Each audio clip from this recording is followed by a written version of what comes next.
Javier Gastón Raidán, así se dice. Bienvenido, gracias por estar aquí 2 días antes de asumir. Gracias. Por favor, gracias a usted.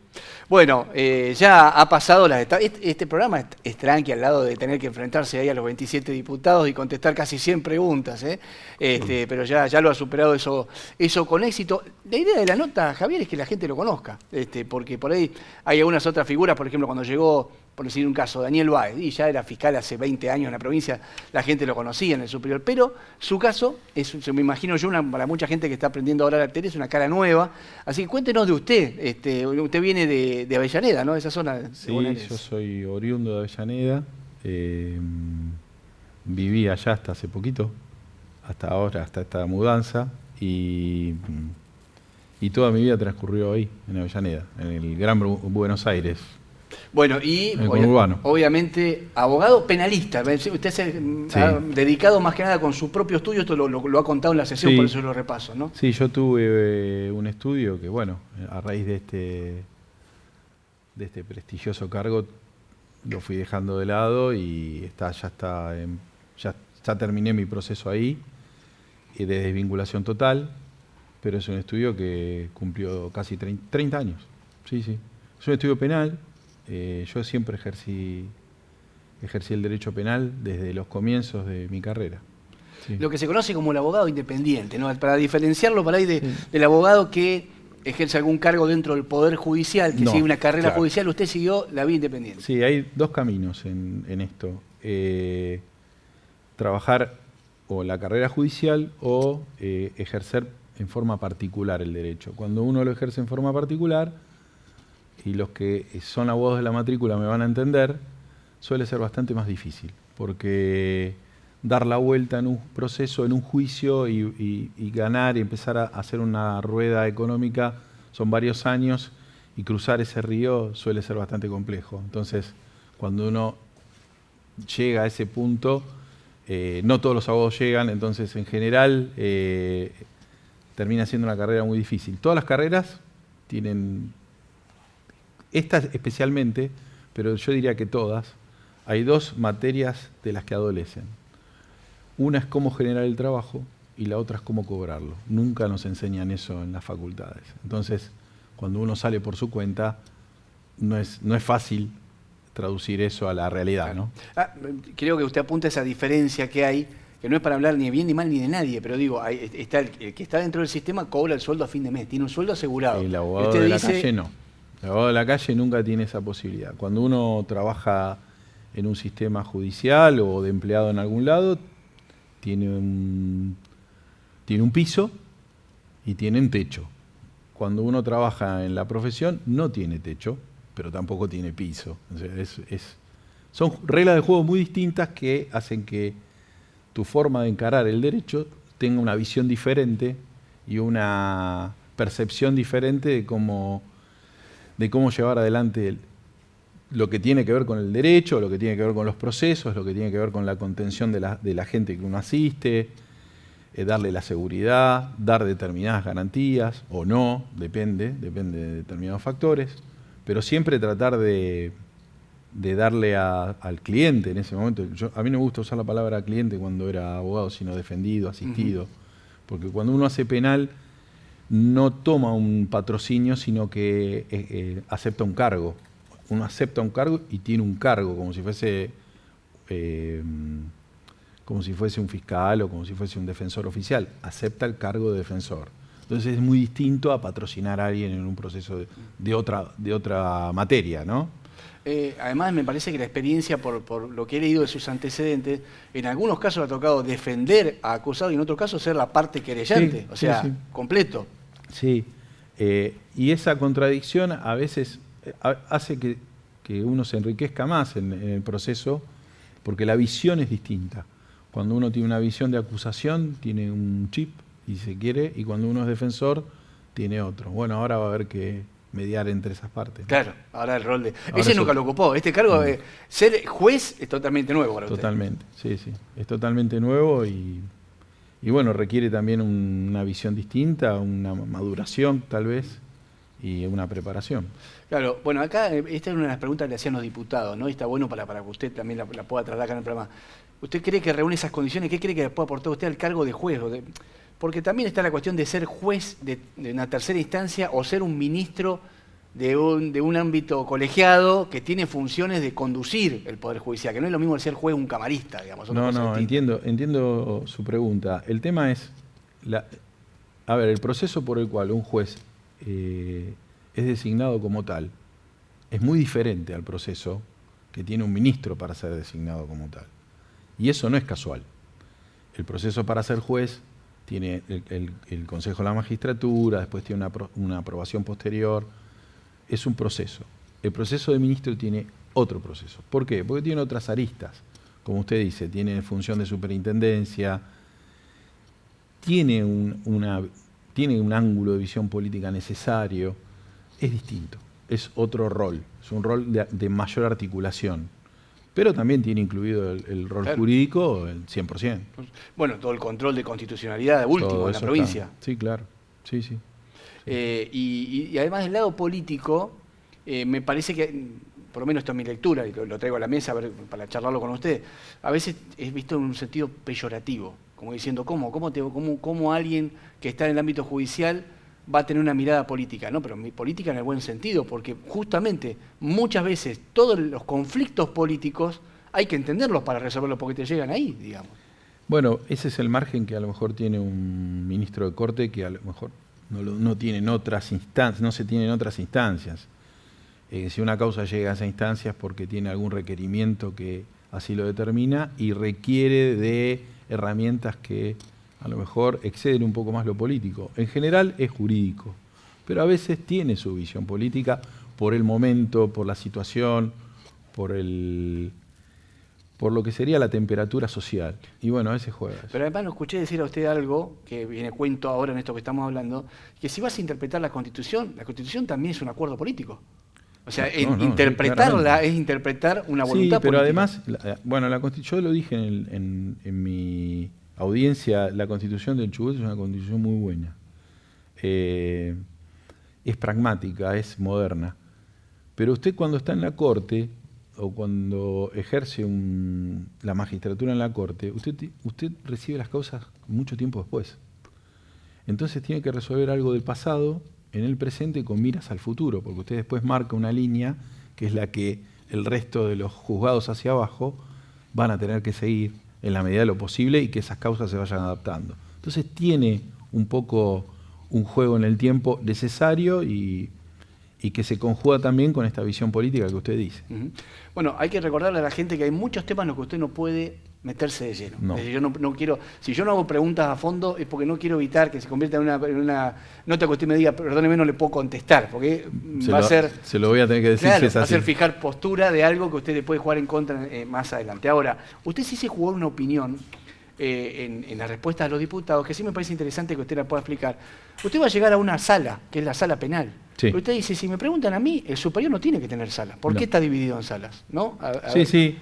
Bueno, yo creo que la división en salas está prevista, se puede hacer en la Constitución, está prevista. No es en obligatoria. la normativa. No. Pero históricamente el Superior Tribunal de Justicia del Chubut era una sala única, siempre fue una sala redonda, se dice que es una sola. A mí me parece que debe volver a ese formato. Esa es mi visión. Porque no debe jugar como una tercera instancia, tiene que jugar como corte, no como una instancia más, sino como la última instancia necesaria de control de constitucionalidad. Y para eso me parece que la opinión de todos los jueces que la forman para todos los temas es importante. Aparte, la división de salas en general es por el cúmulo de trabajo, y a mí no me parece que esté en ese nivel como para tener que dividirla. De hecho, hay pocas cortes del país que estén divididas en salas. Me parece que habría que unificarlas. Sí. Porque además, si uno ve su experiencia, se ha desarrollado más, ha tenido muchos juicios en el ámbito penal, pero usted ha contado que en su estudio ustedes atendían de todo, civil también. Sí, en el estudio sí, nuestra base era penal, pero en general la base penal también viene derivado de causas de familia, de causas de violencia, de causas comerciales, de defraudaciones que tienen que ver con la actividad comercial o civil. Sí, por supuesto. Y en general nosotros, o esas causas derivaban en algo penal o al revés. Las causas penales derivaban en cuestiones así distintas, incluso laborales, ¿no? Bueno, yo quiero seguir desarrollando el perfil, que me parece la idea de la nota, porque, insisto, mucho en lo jurídico, por ahí algún detallecito más vamos a preguntar.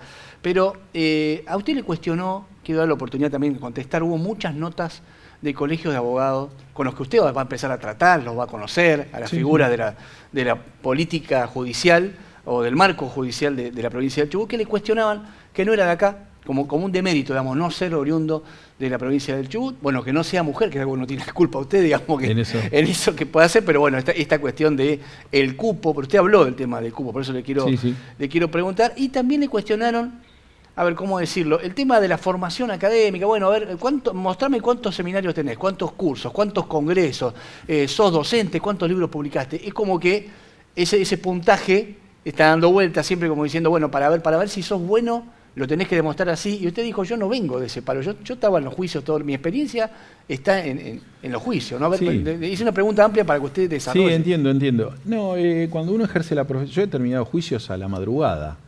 Hemos tenido juicios que duraban 2 años, que son de dedicación total, completa, de 500 testigos, 700 testigos, de horas, jornadas completas de horas y horas agotadoras, en las que uno, además de tener que sostener su estudio, sostener la familia y vivir, uno además tiene que trabajar en causas que requieren prácticamente todo su tiempo, dejando de lado otras, y eso es estudiar plenamente cada causa, plenamente cada proceso.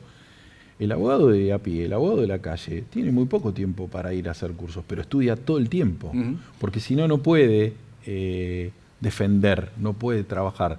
Estudia ciencia, estudia todo lo que tiene que ver con la criminología, estudia tantas materias que son incontables ahora, estudia psicología, si yo fuera chicanero me está dejando... accidentología. Me está dejando el pie para decir que el abogado de a pie no puede hacerlo, pero el que está en el sistema judicial y cumple un horario le sobra tiempo para estudiar tranquilo. Bueno, quizás es un poco duro decirlo así, pero es así. Pero también hay un desconocimiento en el parámetro. Por eso a mí me llamó la atención que los colegios se hayan opuesto. No me llamó tanto la atención que la asociación de magistrados se hayan opuesto, porque tienen un parámetro distinto que lo ven desde ese lado. Pero desde el lado de los abogados me llamó un poco la atención. Pero bueno, no me parece mal que hayan defendido su postura. Y que se plantee que no es de acá, que usted no conoce la provincia, digamos, ¿hace falta para un juez conocer la idiosincrasia de un lugar para fallar, para tomar una decisión? No, el derecho básicamente es muy parecido en todo nuestro país. Primero que los códigos de fondo son los mismos. El código comercial, el civil y el penal son los mismos. Lo que cambian son los códigos procesales. O sea, la forma en que se llega la forma procesal por la cual se llega a un resultado. Pero la verdad que son muy parecidos también. O sea, no hay mucha diferencia. Sí hay ciertas cuestiones de idiosincrasia de los lugares que a lo mejor pueden influir en algunas ideas. Pero no me parece que sea algo tan determinante en un punto de discusión en el que uno lo trata en la corte, donde prácticamente pasó casi todo el proceso y uno trabaja sobre el final. No me parece que tenga mucha influencia eso, sinceramente. Bueno, no obstante, eso con poco tiempo me parece que, sobre todo cuando uno conoce... si uno es una persona inteligente cuando uno sabe litigar, que fue lo mío, a mí me parece que no es muy difícil adaptarse a todos los lugares. De todas maneras, yo federalmente he litigado en todo el país. Así que no es que tengo demasiadas diferencias. He venido incluso a esta provincia en varias oportunidades. Así que no es que uno conoce. Ya hizo las preguntas a los diputados preocupados. Bueno, ¿pero dónde va a vivir esta cosa de usted está en Puerto Madryn? Sí, en Puerto Madryn. Ya estoy viviendo en Puerto Madryn. Sí. Bien. También usted ya ha anticipado esto, pero está bueno que lo desarrollemos, su mirada de cómo tiene que ser la relación entre los poderes. Sí. Si hay una agenda abierta, si tiene que haber mucho diálogo, poco diálogo, es esta cosa de la independencia, yo soy aislado y cada poder es cada poder. Usted dice, no, agenda abierta, permanente, bueno, con el Ejecutivo, con el Legislativo. Al principio de esta conversación dijimos que las Cortes tienen distintas áreas o distintas cuestiones a cubrir, entre ellas la función de superintendencia. Tiene una discusión presupuestaria. ¿Y con quién es? Con el Poder Ejecutivo. Tiene una discusión de leyes. ¿Con quién es? Con el Poder Legislativo. Hay cuestiones que el Poder Judicial puede aportar antes de que los legisladores puedan hacer una ley y decir, bueno, la experiencia nuestra en esto es esta, sin influenciar, pero decir, dar la información, conversarla, compartirla. Del otro lado lo mismo, decir, bueno, a nosotros nos interesaría una ley que verse sobre esto. Y nosotros decir, sería buenísimo, podríamos adaptar determinados elementos que son importantes, pero no para ir en contra de eso, sino para sumar, para colaborar. A mí me parece que el diálogo es fundamental. Yo creo que un diálogo entre poderes es un cambio paradigmático que hay que tenerlo. Hay cuestiones que quizá no se pueden discutir, causas puntuales, y no, eso ya es el rol, la otra parte de la Corte. No, eso no tiene que pasar. No tiene que pasar. Entonces ahí empieza otro canal, otra historia que no tiene nada que ver con lo que yo dije. Para mí, la relación entre poderes es importante, la agenda tiene que estar abierta, las conversaciones tienen que ser claramente determinadas y no hay ningún problema en eso. Bueno, ¿ya conoce a sus futuros compañeros? ¿Se ha presentado? Sí, ¿Ha tenido contacto? estuve con ellos, estuve en estos días, hablé varias veces, estuve compartiendo algunas horas. Por más que sea incómoda, no puedo evitar hacer esta pregunta, porque es del contexto. Mañana la legislatura sesiona y va ya a dar un primer paso para avanzar con un pedido de juicio político. Le pregunto si cree que eso puede afectar, no meterme en el caso Panici en particular, porque usted no tiene nada que ver, recién llega, pero digo, ¿puede afectar tener un ministro que la dirigencia política lo está señalando y le dice, mirá que eso te vas, te tenemos apuntado? ¿Hace ruido eso? ¿Puede hacer en un cuerpo colegiado? Es una pregunta difícil, porque, y sobre todo para mí, que yo todavía no soy parte de ese cuerpo, yo lo puedo contestar humanamente, y humanamente le digo, es un futuro colega que está atravesando una situación difícil, pero no puedo opinar al respecto. No tengo el conocimiento ni a favor ni en contra como para decir si está bien o está mal. Hay una decisión política eventualmente que se generó y tendrá su desarrollo, y el colega tendrá la posibilidad de defenderse como corresponde. Pero en lo personal no. Yo he hablado con el doctor y me parece un colega sumamente preparado. Bien, bien. Y con mucha experiencia, por cierto. Y lo corro de ese terreno complicado, pero se tiene que preguntar porque está pasando y ahora van a venir 2 diputados y vamos a hablar de ese tema en el bloque siguiente. Ellos tienen otro rol. Otro rol, exactamente. Cuando me decía las definiciones que tiene que tomar en la relación con nosotros poderes, me habló de lo presupuestario. Sí. Se está hablando mucho de una futura ley de autarquía, que el Sí. Poder Judicial se empiece a manejar con un presupuesto propio, que se maneja con un presupuesto, pero digamos, con recursos, diciendo, mira, todos los años vas a te van a manejar con un porcentaje de recursos, esta va a ser tu plata. En esto lo que existe hoy es, yo administro, por ejemplo, la política salarial y le pido al Ejecutivo, mandame porque tengo que pagar sueldo. La próxima va a ser, no, mira, vos todo el año te vas a manejar con estos ingresos y arreglate. ¿Lo ha escuchado? Sí, ¿Sabe que se viene esa...? Sí, se viene trabajando eso. A mí me parece que los procesos de autarquía... La autarquía me parece bien. A mí me parece que es un paso que hay que dar. Lo que hay que estudiar son las condiciones y los momentos y verificar si están dadas esas condiciones como para dar ese paso. Si esto es así, habrá que darlo. Y no hay ningún problema en eso. Y los detalles finales se da cuánto, no, pero en realidad, ¿no? Constitucionalmente está bien que tenga una autarquía en su administración y que tenga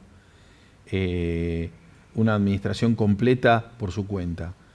A mí eso no me parece mal, me parece bien, porque de esa manera también regula otros factores de egresos y demás. Pero me parece que también es un proceso, quizás hay que ir llevándolo en el tiempo y ver cómo se va haciendo por etapas o eventualmente completo, hay que estudiarlo. Bien. Y ahí viene la relación intrapoderes. Ahí está. Sí. Ahí está, será fundamental eso. Ahora, respecto a cómo se reparten los fondos del Poder Judicial, usted también, si no me equivoco, ha dado alguna opinión respecto a... Chubut tiene un sistema acusatorio, el peso de la investigación, Ministerio Público Fiscal, pero usted dice, guarda con desbalancear con el Ministerio de la Defensa. En general, el Ministerio Público de la Defensa siempre suele perder en esas discusiones. Y a mí me parece que en un sistema acusatorio tienen que estar parejas las condiciones. Es mi visión, es mi forma de ver las cosas. En general, el abogado, sea particular o el defensor oficial, tiene que pelear contra todo un sistema en el momento de defender. Tiene que pelear contra el Ministerio Público Fiscal, tiene que pelear contra el sistema mismo judicial, tiene que buscar la libertad de su asistido, tiene que buscar la inocencia, es su obligación.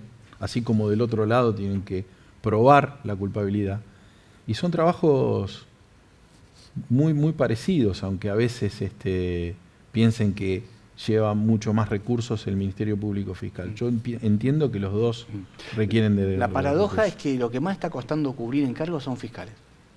Por una cuestión salarial y por una cuestión de que tiene una responsabilidad, una exposición pública, una carga que bueno, los fiscales tienen, como usted dice, la responsabilidad pública, la carga pública, y también tienen que llevar una investigación adelante, y son muchas horas de trabajo, y es el que tiene que llevar adelante el tema. En general el defensor espera del otro lado, y el que inicia la pelea y el que acusa y el que lleva hacia adelante, el que tiene que hacer eso es el Ministerio Público Fiscal. Entonces, en ese rol, por ahí tiene un poco más de actividad, sobre todo en la primera parte. Después más o menos se va emparejando, pero bueno, el que tiene que demostrar la culpabilidad es el Ministerio Público. Doctor, en la sala penal usted se suma a un proceso que está en marcha que es interesante, y le pregunto si usted ha tenido experiencia de juicio por jurados. Acá se desarrolló el primer año, y ahora la idea es cada vez más juicios de este tipo para los casos más graves, que incluso se han retocado en el último tiempo. Sí. ¿Qué mirada tiene al respecto? No, a mí me parece bien que la población participe de los juicios resonantes, determinantes, con penas altas, que son esos que afectan la emotividad de la sociedad. A mí me parece muy bien que... Aparte, le soy sincero, la gente en estos juicios lo toma con mucha seriedad. Sí. Pero con mucha seriedad y mucha responsabilidad. Entonces hay que respetar eso del ego, hay que respetarlo. Y me parece que está muy bien. Hay que avanzar en eso. Sigo con lo del superfil, doctor. Le doy en cuestión, es la oportunidad que usted tiene también de contarle a la gente, a los vecinos de Chubut lo están conociendo, ¿qué le cuestionaban ciertos sectores de algunos diputados? El perfil de los derechos humanos, porque le ha tocado defender en algunas causas a policía, entonces decía, bueno, si hay casos de abuso policial, usted ya tiene un perfil en ese sentido. Y usted dijo que le ha tocado defender de todo. La verdad es que yo he defendido, a lo largo de mi carrera, he defendido de todas las banderas políticas y de todos los ángulos del conflicto social. No. Para mí eso es un error.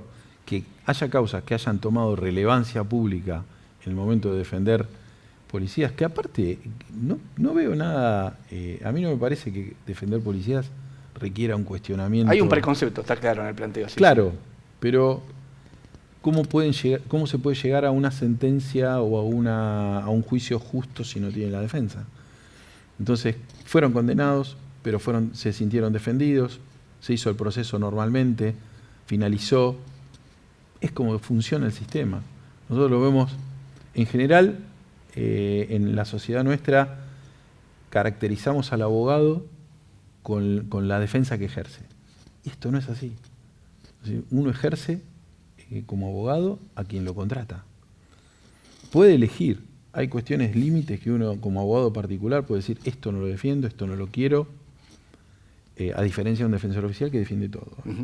Pero el defensor puede hacerlo, no tiene limitación en ese aspecto, y lo hace, y está bien. Y es lo que tiene que hacer. Vinieron los policías, podrían haber venido las víctimas de estos hechos a los que yo asistí, y hubiese representado sus intereses, pero perfectamente. A mí no me influye eso políticamente. A mí lo que me interesa es el trabajo en ese punto. Y esa es la diferencia, y eso es lo que venimos hablando desde el primer momento.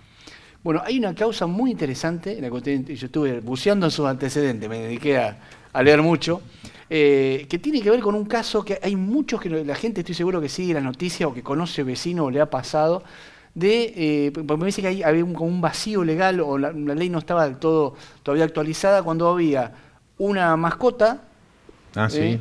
que atacaba, esto nos pasa todo el tiempo en la calle, se te escapan los perros, los dejaste sueltos, ataca a un chico, ataca a una persona.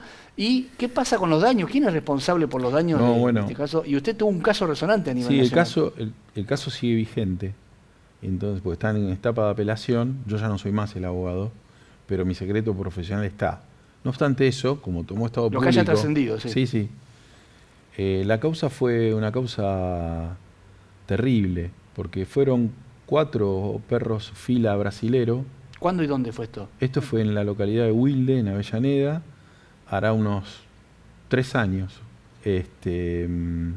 La víctima es amigo mío, es amigo personal. Y me llama a su familia, y la verdad es que yo pensé que, bueno, lo atacaron perros. No. Había sido un hecho gravísimo. De hecho, perdió el brazo derecho y perdió la movilidad de la pierna izquierda casi en su totalidad. ¿Quedó incapacitado físicamente? Quedó en un grado de discapacidad que fue jubilado. O sea, no puede trabajar más. ¿Fue en la 50 calle años. Él iba caminando por la calle y estos 4 perros se le fueron encima y lo atacaron ferozmente. Claro, no es que entró a una propiedad o algo, ¿no? Para nada. Y bueno, la discusión penal fue qué grado de responsabilidad tenía el dueño de los perros. Entonces se había probado en el juicio que los perros se habían escapado en otras oportunidades y habían matado todo perro que aparecía por ahí. Y habían mordido y atacado a otras personas. Todo el barrio conocía eso como la cuadra de los perros, o sea, era algo conocido. Y no tenía ninguna medida de seguridad.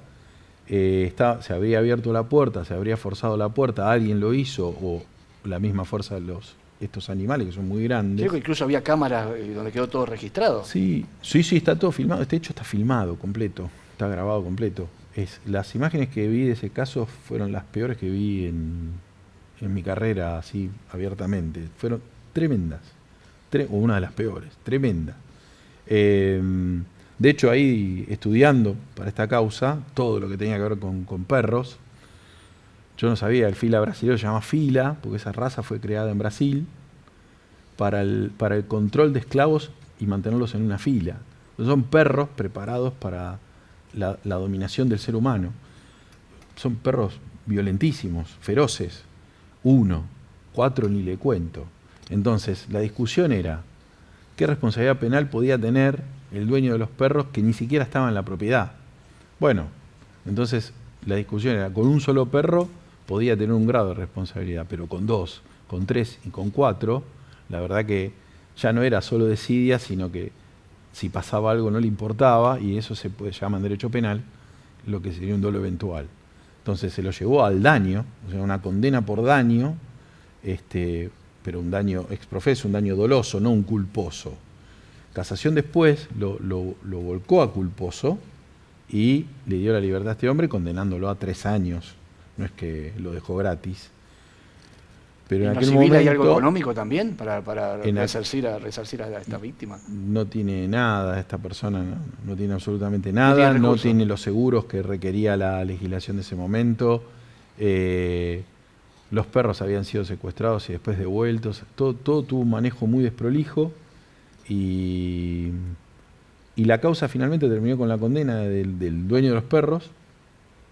Le repito, lo vuelvo a traer al tema. Se lo bajó en casación a culposo y en nuestro estudio, y esto fue antes de que yo pase a este proceso, habíamos apelado a la Corte bonaerense. Así que está en ese proceso de apelación en la Corte, para que vuelva a la instancia de doloso.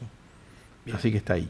Bueno, está en discusión todavía. Bueno, yo creo que cumplía la idea de la nota. Así que yo traigo a colación estos casos porque es su experiencia, es lo que lo formó a usted, que sí, ahora va a estar en un lugar muy, muy importante. Nos quedaría un capítulo, pero bueno, ya cuando nos visite, ya más metido en su rol, lo que tiene que ver con que usted conoce su experiencia en el tema de la lucha contra el narcotráfico. Porque sí que el gobernador, cuando miró su perfil, por lo que escuché, eso le atrajo mucho, porque se viene una pelea a fondo en Chubut en ese sentido. Bueno, por la desfederalización. Claro, en la provincia de Buenos Aires se hizo hace más de 15 años ese proceso.